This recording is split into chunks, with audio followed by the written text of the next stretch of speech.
우리는 지난주에 선교사님을 통해서 은혜의 시간을 보냈습니다. 선교사님들의 설교와 간증을 통해서 하나님 나라의 복음과 성령의 역사심이 무엇인지를 보았습니다. 복음과 성령의 역사는 오늘 이 땅 가운데, 우리 시대 가운데 계속적으로 역사하고 있음을 믿습니다. 아멘. 그 은혜가 여러분 가운데 있길 주의 이름으로 축복합니다. 이제 우리는 다시 여호수아서 앞에 섰습니다. 하나님께서는 약속의 땅을 나누어 주시고 그 땅 가운데 살아갈 이스라엘 백성 가운데 하나님의 마음을 알기를 원하셨습니다. 오늘은 그 하나님의 마음을 묵상하는 시간이 되기를 원합니다. 그런데 여러분, 제가 2주 전에 어떤 설교를 했는지 기억하십니까? 할렐루야.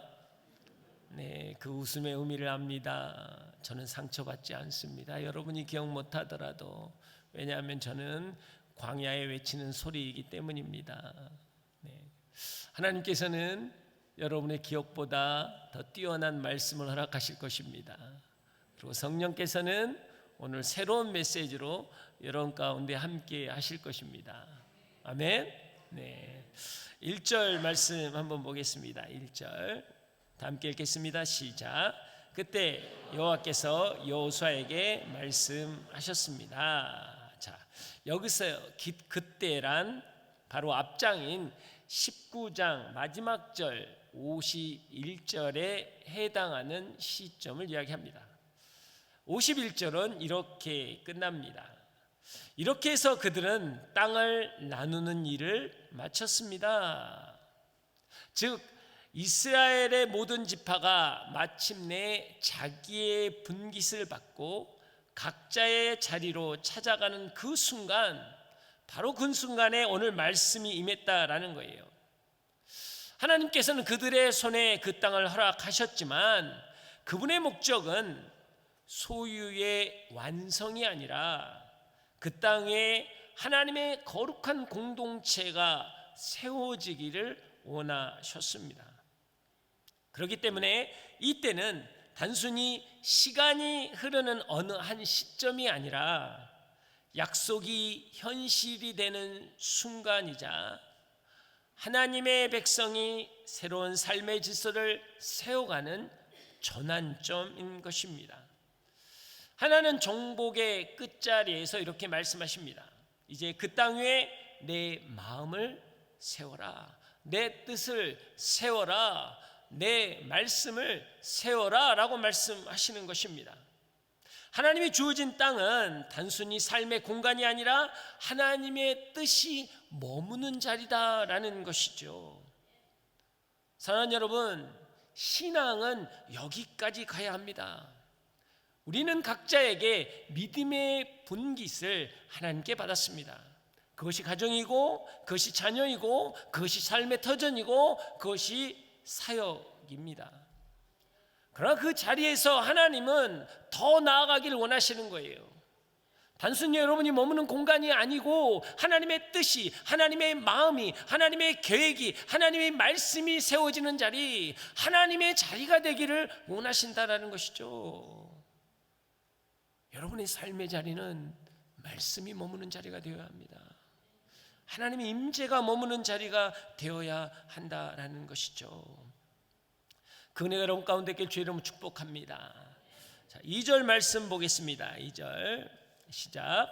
이스라엘 백성들에게 내가 모세를 통해 지시한 도피성을 지정하라고 말하여라. 자, 이스라엘 백성의 땅 분배가 마친 후에 하나님께서 여호수아에게 첫 번째 명령이 뭐였냐면 도피성을 세우라는 거예요. 사랑하는 여러분, 이 도피성은요 단순히 행정적인 조치나 제도적인 완성이 아닙니다. 이것은 하나님의 나라, 그 통치의 원리가 역사 가운데 구체적으로 드러나는 사건이라는 거예요. 하나님은 이스라엘의 왕이시고 그들을 다스리십니다. 그러나 그 통치는 세상의 권력의 굴림과는 다른 거라는 거예요. 하나님은 백성들을 억압하고 억누르는 게 아니라 당신의 자녀로 품으시고 아버지로 다가오신다라는 것이죠. 하나님은 단순히 법으로 다스리는 것이 아니라 당신의 사랑과 공의로 우리를 하나 되고 온전케 되기를 원하시는 거예요. 그분의 사랑은요, 죄인의 모든 것을 품으십니다. 그러나 그분의 공의는 죄를 결코 가볍게 여기지 않는다라는 거예요. 그 사랑과 공의가 만나는 지점, 그 두 가지가 충돌하는 자리에 탄생한 게 여러분 도피성이라는 거예요. 그렇기 때문에 도피성은 하나님의 마음이 형상화된 것입니다. 사랑으로 죄인을 품고 공의로 죄를 다스리시며 하나님의 구속의 지혜가 선포되는 자리, 그 응축된 자리가 여러분 도피성이라는 것이죠. 그렇기 때문에 도피성은 하나님의 마음인 것입니다. 사랑하는 여러분, 하나님은요 사랑이십니다. 하나님은 여러분에게 모든 것을 알고 싶어 하세요. 여러분의 작은 것부터 시작해서 깊은 어떤 아픔과 슬픔까지도 하나님은 그것을 회복시키고 온전케 하고 하나님의 나라를 경험케 하기를 원하신다라는 거죠. 하나님은 여러분의 인생에 풍요롭게 되기를 원하시는 것입니다. 자녀가 실족지 않기를 원하시는 거예요. 그래서 시편에서는 너희가 넘어지지 않도록 내가 눈동자처럼 내가 지키리라 라고 말씀하시는 것입니다. 비록 여러분이 죄 가운데 있고 비록 여러분이 무너지고 쓰러지는 자리에 있다라고 할지라도 하나님은 너가 잘못됐으니까 너가 책임져야지 라고 이야기하지 않으세요. 하나님 달려가셔서 누구보다 먼저 끌어안으시고 세우시고 온전케 하려고 한다라는 것입니다. 이것이 사랑하는 아버지 하나님의 마음이라는 거예요. 이게 성경이 나오는 탕자의 이야기입니다. 그가 아버지를 아버지라고 하지 않고 그 재산을 죄 가운데 다 탕진했지만 아버지가 먼저 뛰쳐나가서 그를 끄어안고 입을 맞추고 가락지를 끼우고 좋은 옷을 입히고 송아지를 잡아서 잔치를 베푸신 하나님, 그 하나님이 우리 하나님이라는 거예요. 우리 인생을 어떻게든 일으키시고 회복하기 위한 그 하나님의 마음. 근데 이 사랑의 마음이 공의의 하나님의 마음과 부딪히기 때문에 이것은 단순히 인간의 감정이 아니라는 것입니다. 단순히 여러분 어떤 생각에 치우쳐서 행동하는 게 아니라는 거예요. 예수님께도 말씀하십니다. 거짓된 바리새인들에게 넌 회칠한 무덤이라, 사단아 내리로 물러가라, 독사의 자식들아 라고 이야기하는 거예요. 하지만 예수님은 거기서 멈추지 않죠. 그들을 위해서 친히 십자가에 달리셔 죽으십니다. 아버지 저들은 저들의 죄를 알지 못합니다. 저들을 불쌍히 여겨 주시옵소서 라고 말씀하시는 것이죠. 그게 하나님의 공의와 사랑인 것입니다. 자녀를 품으시기를 원하시고 그러나 그 죄를 심판하시기를 원하시는 그 갈등 속에서 만들어진 작품이 오늘 도피성입니다. 그래서 도피성은요, 하나님의 마음이 선명하게 드러나는 자리입니다. 자, 그럼 이 도피성이 성경에 가장 처음에 나온 게 어디냐 하면 출애굽기 21장입니다. 자, 출애굽기 21장 12절에서 13절 말씀을 한번 읽어보겠습니다. 시작. 누구든 사람을 쳐 죽이는 사람은 반드시 죽여야 한다. 다만 의도적으로 일부러 죽인 것이 아니고 하나님께서 그의 손에 넘겨주신 일이면 그는 내게 정한 곳으로 도망치게 해야 한다. 자, 이 말씀을 이해하시려면 이 말씀이 나온 배경을 아셔야 돼요. 이 말씀의 배경은 출애굽기 20장에서 나온 것입니다. 출애굽기 20장에서는 시내산에서 하나님께서 10계명을 주세요. 그 계명은 무엇입니까? 이제는 너희가 하나님의 백성으로 살아갈 것이 어떤 것인가를 가르쳐주는 말씀이죠. 그 말씀의 연장선에서 처음에 나온 것이 우상 숭배를 했을 때 어떤 규례가 있는지라는 것을 이야기했고, 종들이 있을 때 종에 대한 규례는 무엇인가 라고 말씀하시고 난 다음에 너희가 사람에게 상해를 입혔을 때 어떤 규례가 있는지를 이야기하면서 이 말씀이 나왔다라는 거예요. 이거는 그래서 하나님의 백성이 백성답게 살아가는 질서 가운데 나온 말씀이라는 것입니다. 자, 이 말씀이 나온 시기는요, 청동기 후반입니다. 그때는 무엇이냐? 힘이 곧 정이었어요. 무력과 약탈이 일반적이었습니다. 그렇기 때문에 어떤 인권이나 어떤 사람을 존중하는 정의나 질서나 법이 취약하던 시대였다라는 것이죠. 그냥 취하면 그게 그 사람의 힘이고 능력인 거예요. 특별하게 또 이 시대에 어떤 문화가 있었냐면, 만약에 어떤 사람이 어떤 사람에게 살해를 당하면 그 살해를 당한 친족, 가족, 가까운 사람은 반드시 그 핏값을 대신 갚아줘야 하는 거예요. 그래서 살해한 사람을 찾아가서 죽이는 것입니다. 아니, 그 가족과 그 친척들을 다 죽이는 거예요. 그게 문화였다라는 거죠. 그런 문화 가운데 하나님께서 이 법을 제정하셨어요. 이거는 생명을 존중한 것입니다. 우리가 잘못 딱 이 성경만 뜯어놓고 묵상해버리면 사람을 죽이면 죽음으로 갚아야 된다? 굉장한 보복인데? 여러분, 그 뜻이 아닌 거예요. 생명 존중이라는 거예요. 너가 그 사람을 죽이면 너의 생명값을 치러야 할 정도로 그 사람의 생명은 존중돼야 되는 것이다, 소중한 것이다 라는 거예요. 너가 어떤 사람을 상해를 하면 반드시 그것은 갚아야 하는 것이다 라고 하나님의 질서를 이야기하는 것이거든요. 여러분, 그 당시에 이 법은요 정말 충격적인 거예요. 누구도 그걸 감당하지 못하는 이야기거든요. 자, 보세요. 이거하고 똑같습니다. 여러분이 지금 예가 없으니까 지금 뭔 말인지라고 생각하는데, 자, 누가 여러분을 지나가는데 뺨을 때렸단 말이에요.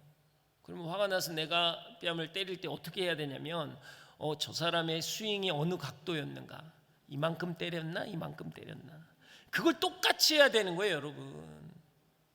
근데 우리는 어떻게 해요? 그 사람 뺨 때렸는데 나는 눈을 때리고 코를 때리고 입을 때려야지 직성이 풀립니다.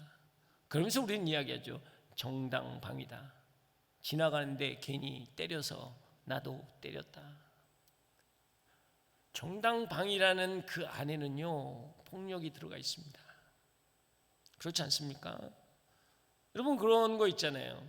어떤 사람이 여러분에게 힘들게 했어요.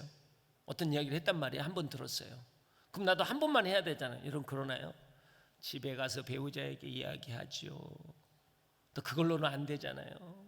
가까운 집사님한테, 집사님 내가 마음이 좀 어렵네, 그리고 이야기를 합니다. 그리고 순해서 저 기도해 주세요 또 이야기합니다. 최소한 3번을 이야기하더라고요. 한 번 당했는데 왜 3번을 이야기합니까? 한 번 들었는데 왜 3번을 이야기하냐고요. 여러분, 우리도 똑같다라는 거예요, 이 세상이. 근데 하나님이 이 질서를 주시는 거는 굉장한 거예요. 생명을 존중하겠다는 하나님 마음이에요. 당신의 질서를 회복하겠다는 하나님의 마음입니다. 그 여러분 파괴적인 복수의 악순환의 고리를 끊겠다라는 거예요. 그리스도의 삶은 그래야 하는 겁니다. 때로 우리는요 힘들 수 있어요. 아플 수 있어요. 상처받을 수 있어요. 근데 그것을 악순환으로 보복을 해서는 안 된다라는 겁니다. 한 번 이야기할 수 있어요. 한 번 들었으니까. 할렐루야. 아시겠습니까? 그 한 번의 기회는 누구에게 있어야 돼? 첫째, 배우자. 둘째, 억울하니까 자식들. 셋째, 잘하는 집사님. 누구한테 해야 돼요? 할렐루야. 하나님께 딱 한 번. 한 번 당했으니까 한 번 하시라고요. 하나님께. 하나님 너무 속상해요. 너무 아파요. 이게 지금 하나님의 법이라니까요. 이 법을 이야기하는 거예요. 너 하나님께 한번 이야기했지, 기도했지, 그럼 어떻게 해야 돼요? 이제 그 입 다물라. 그래서 여러분 꼭 기억하십시오. 여러분의 배우자가 와서 이렇게 궁시렁궁시렁 하면, 여보 내가 이미 하나님께 기도했어, 그 입 다물어. 딱 그러면 돼요. 왜? 이게 율법이에요. 하나님의 제정한 법이란 말이에요. 이게 성도가 이 땅 가운데 하나님의 나라를 이루는 법이에요. 그냥 침묵하라는 게 아닙니다. 받은 만큼 돌려줘요. 누구한테? 하나님께. 그러면 하나님이 하시는 것입니다. 여러분 그 은혜가 여러분 가운데 주의 이름 축복합니다. 그래서 하나님은요, 이 도피성을 동편의 3개, 그 다음에 가나안 지역의 3개, 이렇게 3개씩 만드셨어요. 왜냐하면 두 지파 반이 동편, 요단강 동편에 있었기 때문에 3개를 놓고 가나안 지역의 3개. 근데 위치가 뭐냐면 북쪽, 중앙, 남쪽이에요. 그래서 어느 자리에 있든지 최소한 달려가면 반나절 안에, 최소한 하루 안에는 갈 수 있는 자리입니다. 그리고 이 랍비의 문헌에 보면요, 도로가 14m예요. 그 당시 도로가 14m 폭이라면 엄청난 겁니다. 그리고 최소한 1년에 한 번씩은 그 도로를 반드시 정비해야 돼요. 그리고 마치 고속도로의 표지판처럼 표지판을 다 세워야 돼요. 여기는 도피성으로 가는 길입니다. 하나님은 그렇게까지 배려를 해주신 거예요. 이 도피성이라는 것은 단순히 피난처가 아니라 하나님께 거하는 자리거든요. 그래서 하나님이 이 도피성을 만들어 주신 거예요. 할렐루야. 근데 이제 여기서 이제 조시는 분들이 있더라고요. 왜 조냐 그랬더니 저는 뭐 고의로든 뭐 아니 실수로든 사람을 죽여본 적이 없습니다. 그래서 제가 뭐 여기 별로 마음이 와닿지 않네요. 그래서 제가 당황했습니다. 정말요? 죽인 적이 없습니까? 제가 32년 사역과 목회를 했는데요, 제가 한번 정리를 해봤어요. 그래서 한번 이 이야기를 정리를 해봤더니 제가 들은 이야기만 한번 쭉 정리해봤어요. 자, 굉장한 특징이 있더라고요. 어떤 성도가 이렇게 왔습니다. 목사님, 제가 교회 왔는데 어떤 분이 참 이렇게 경건하고 신실해 보이시더라고요. 근데요, 개인적으로 만나봤더니 너무 이기적이고 사람이 못됐어. 저 그래서요 교회 떠납니다. 약간 당황했습니다. 자, 어떤 분이 또 그거 오더라고요. 목사님, 제가요 와서 이 교회에 와서 사역을 한번 해보고 싶었어요. 그래서 사역팀에 들어갔거든요. 그 사역이 되게 오래된 사역이더라고요. 근데요 그분들이 너무 끈끈해요. 가족 같아요. 그래서 저 소외당했어요. 저 더 이상 교회 못 다니겠어요. 그러시더라고요. 또 어떤 분은요, 마음적으로 너무 어려움을 겪어서 이런저런 이야기를 했단 말이에요. 그런데 반응이 없더래요. 아니, 내가 그렇게 힘들어서 3주째 교회를 안 나왔는데 이놈의 교회는 아는 사람이 없더래요. 내가 안 나왔는지 나왔는지를.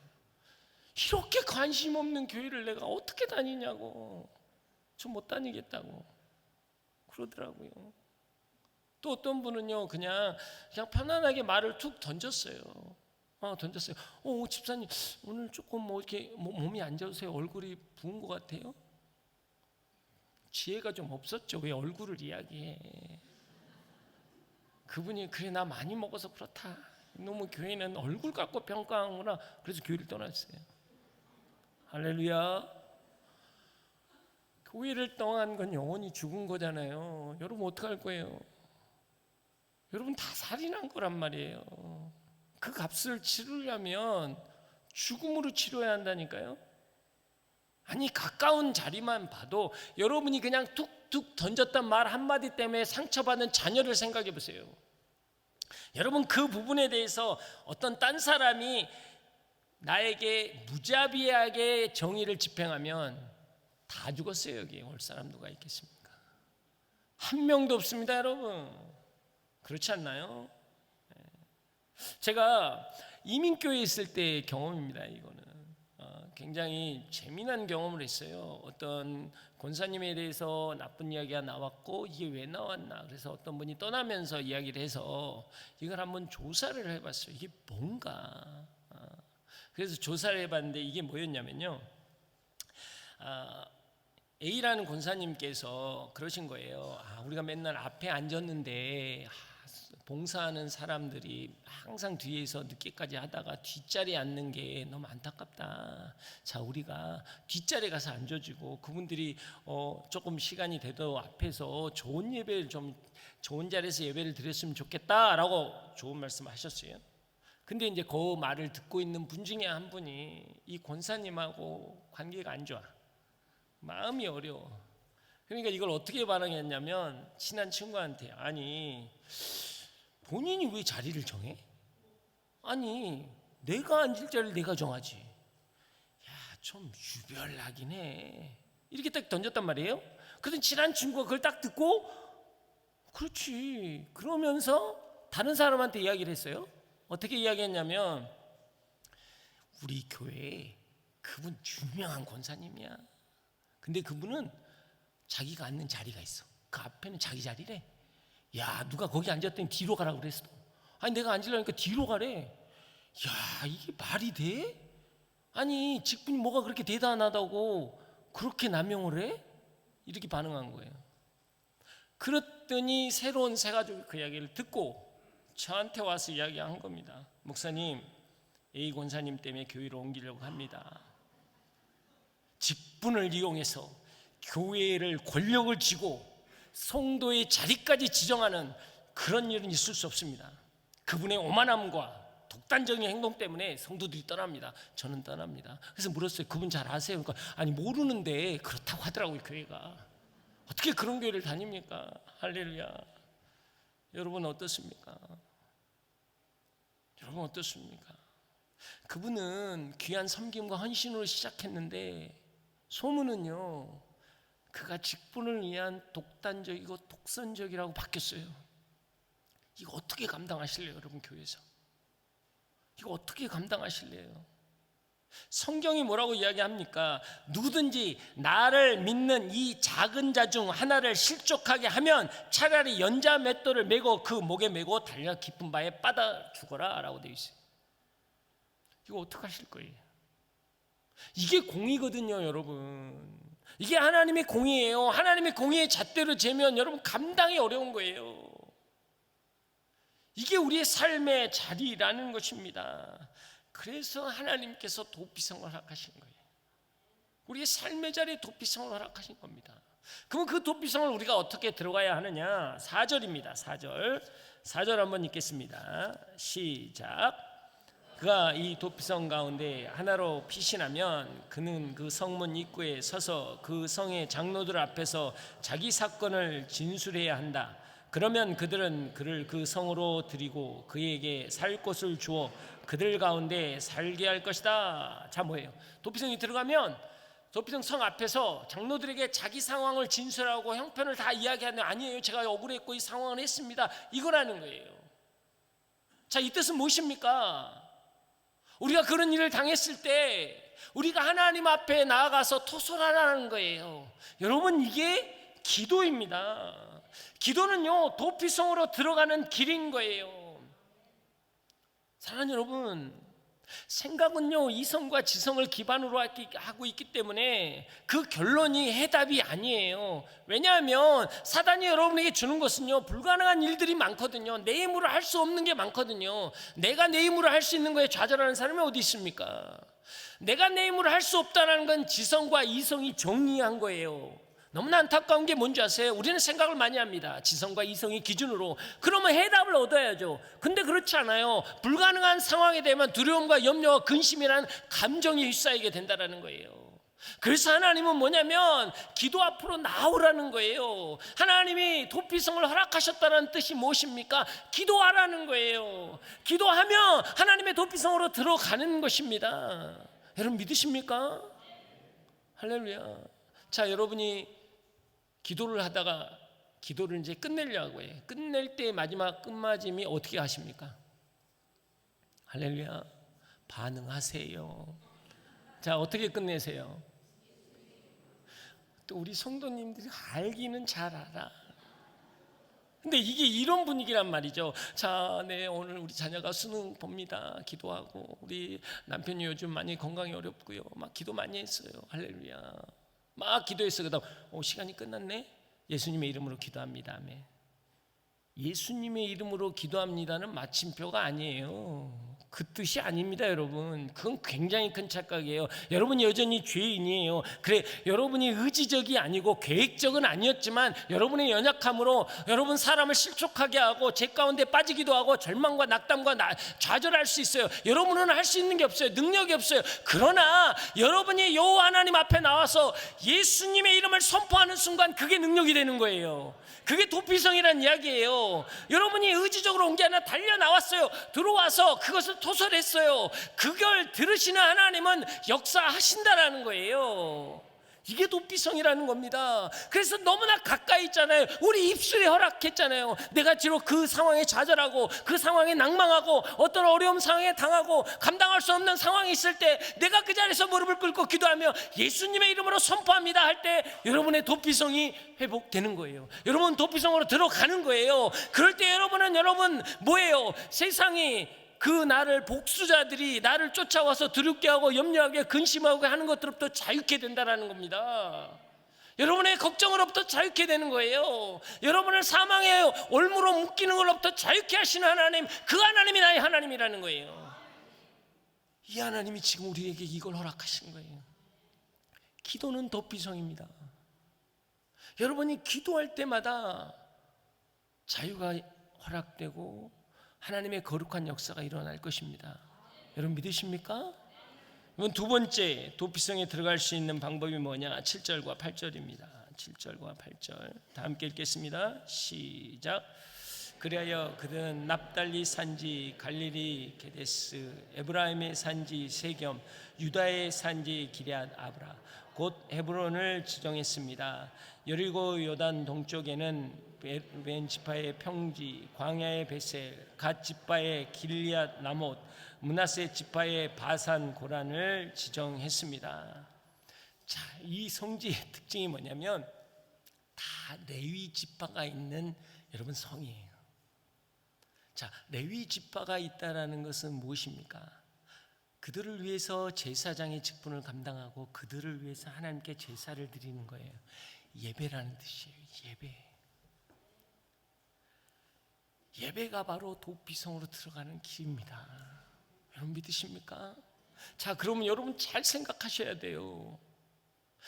예배가 도피성으로 들어가는 길이면 내가 실수할 수 있어요. 나의 연약함으로 일이 틀어질 수 있어요. 좌절하고 낭만될 수 있단 말이죠. 그래서 그것 때문에 오는 결과들, 나를 죽이려 하는 자들이 쫓아온단 말이에요. 그래서 피해서 도피성에 들어갔잖아요. 더 이상 그들이 도피성에 들어올 수 없습니다. 이게 뭔 뜻인지 아시겠어요? 이 예배 가운데는 더 이상 여러분의 근심과 걱정이 들어올 수 없다라는 거예요. 여러분 아십니까?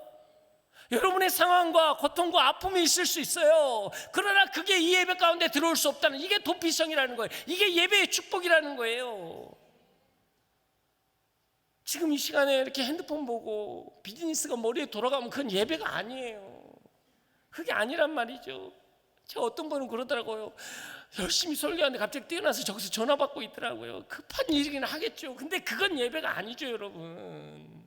그건 아니죠. 여러분, 우리가 이 예배라는 건 하나님의 도피성이라고요. 그 누구도 침범할 수 없어요. 그 누구도 우리를 건들 수 없습니다.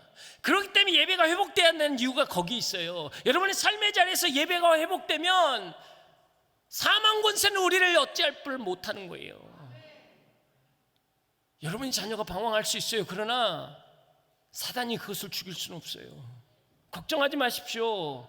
여러분 예배가 살아있으면 하나님이 막으십니다. 하나님이 도피생 되어 주신다는 거예요. 그래서 우리는 예배에 목숨을 거는 거예요. 그래서 우리는 예배 가운데 나아가는 것입니다. 그게 하나님의 축복이에요. 오늘 주신 그 예배의 축복이 우리 가운데 넘쳐나야 하는 것입니다. 오늘 이 예배 가운데 생각을 멈추십시오. 여러분의 두려움을 멈추십시오. 여러분이 가졌던 상처를 끊어내십시오. 왜? 하나님이 그렇게 하실 거거든요. 그 하나님을 신뢰하는 여러분 되기를 주의 이름으로 축복합니다. 마지막 도피성으로 들어가는 방법이 하나가 더 있습니다. 6절입니다. 6절 다 함께 읽겠습니다. 시작.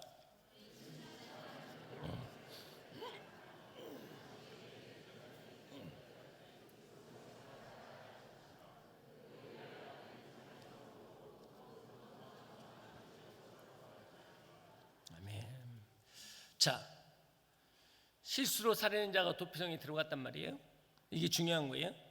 누구를 만나냐면 대제사장을 만나는 거예요. 그래서 되게 중요해요. 도피성에 들어갔어요. 연세가 많은 제사장을 만나면 할렐루야. 왜? 제사장이 죽으면 내가 회복되거든요. 근데 젊은 제사장을 만나면 주여 못 나가. 이제 그분 죽을 때까지 못 나가. 이게 도피성에 굉장히 물음표가 되는 질문이에요. 많은 해석들은 있지만 본질적으로 이게 역사적으로 신학적으로 뭔 뜻인지는 알겠지만 그래도 왜 이런 일이 있냐라고 제가 주석을 많이 찾아봤거든요. 답은 모른다 였습니다. 그러나 제가 마음에 와닿는 게 그거예요. 제사장이 죽으면 너의 죄값이 사했기 때문에 이제 고향으로 돌아갈 수 있어요. 그럼 그 고향에서는 절대 그 사람을 살인자라고 이야기할 수 없어요. 새로운 사람이에요. 완전 새로운 사람이에요. 정죄할 수 없다는 뜻이에요. 제가 이걸 다 할렐루야. 제가 이 감동이 밀려와가지고 어제요 정말 잠을 한숨 못 잤습니다. 진짜. 지금 이게 맨정신으로 약간 횡수술 하는 것 같잖아요. 잠을 못 잤어요. 설교를 못 쓰겠더라고요. 한 3시간을 멍하니 있어요. 도피성이 하나, 이거군요. 근데 이게 표현이 안 되는 거예요. 표현이. 이 뜻이군요. 이 뜻이군요. 여러분, 우리의 영원한 대제사장은 누구십니까? 예수 그리스도잖아요. 이미 예수 그리스도가 십자가에서 죽으셨잖아요. 우리가 지금 오늘 기도 가운데 예배 가운데 왔잖아요. 이미 예수 그리스도가 십자가에 죽으셨어요. 여러분 예배 가운데 끝나고 나가는 순간 여러분은 새로운 인생이 된다는 이야기예요. 세상은 여러분을 똑같이 보지만 아니에요. 하나님은 너는 새로운 인생이다. 여러분의 삶에 있었던 상처나 죄나 아픔의 누적을 더 이상 여러분 하나님이 카운트하지 않는다라는 거예요. 이제 너는 새로운 존재가 되었다. 보라 새 것이 되었도다 라고 말씀하시는 거예요. 이전 것은 지나간 것입니다. 이게 도피성의 놀라운 비밀이라는 거예요. 주님이 죽으심으로 여러분이 이제 이 예배를 나아갈 때 하나님의 거룩한 역사가 일어날 것입니다. 자녀가 새롭게 될 것입니다. 가정이 새롭게 될 것입니다. 여러분의 인생이 새롭게 될 것입니다. 그 믿음으로 선포하는 자마다 회복이 있을 것입니다. 하나님의 말씀이에요. 오늘 하나님이 여러분 가운데 도피성으로 오십니다. 언제든 나오라는 거예요. 기도로 예배로 나오면 그리스도의 십자가의 죽음과 부활을 통해 너희는 새롭게 되고 회복되고 온전케 될 것이다 라고 말씀하시는 거예요. 이게 믿음이고 이게 신앙입니다. 여러분 오늘 예배를 나갈 때 여러분이 붙잡고 있는 모든 어둠은 떠나갈 것입니다. 근심과 걱정은 떠나갈 것입니다. 여러분은 새로워질 것입니다. 그 믿음이 여러분을 회복되길 주의 이름으로 축복합니다. 오늘 시간 우리가 기도하기를 원합니다. 여러분 가슴에 한번 손을 얹어 보실래요? 그리고 오른손을 드십시오. 그리고 선포하십시오. 하나님, 내 오늘 이 기도가 능력이 될 것입니다. 예수의 이름으로 선포할 때 어둠이 떠나갈 것입니다. 우리 자녀들에게 묶여있던 그 불신과 좌절과 낙담이 떠나갈 것입니다. 오늘 이 예배를 통해 회복의 역사가 일어날 것입니다. 그리스도의 십자가의 죽으심과 부활이 우리를 살릴 것입니다. 주님 역사하여 주시옵소서. 믿음으로 선포하는 자마다 회복이 있을 주여다. 우리 전 다 함께 주여 외치고 기도합니다. 주여